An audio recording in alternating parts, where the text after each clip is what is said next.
Sorry আপা, আমি বুঝতে পারিনি। আমি ভাবছি যে আমার গার্লফ্রেন্ড দাঁড়ায় আছে। তোদের মতো ফাউলদের আমি ভালো করে চিনি। থাপড়ে তোর গালে সব করে দাঁত ফলাই দিমু। তুই আমার থাপ্পড় মারবি? আমি কি দাঁড়ায় দাঁড়ায় আঙুল চুষুম? একটা লাত্তি মেরে কোমর রাড্ডি ভেঙে ভালো যাবাক সামনে থেকে। কি তুই আমার কোমরে লাথি মারবি? খাড়া আজকে তোরে আমি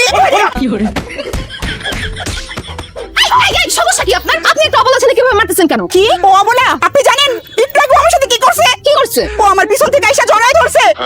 একটুর জন্য আমার গালে চুমা লাগে নাই।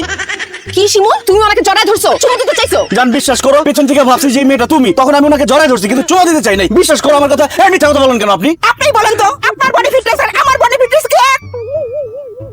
সে যাই না বুঝা আমার ইচ্ছা করে জড়ায় ধরছে। এই খবরদার ফালতু কথা বলবেন না। আমি যে কতটা ভালো ছেলে, কতটা ভদ্র ছেলে, কতটা ইনোসেন্ট ছেলে সেটা রুমানা জানে। রুমানা, তুমি কথা বলো না কেন? তুমি মোটেও ভালো ছেলে না। আপা, ও আপনার গায়ে হাত দিছে না? তো তার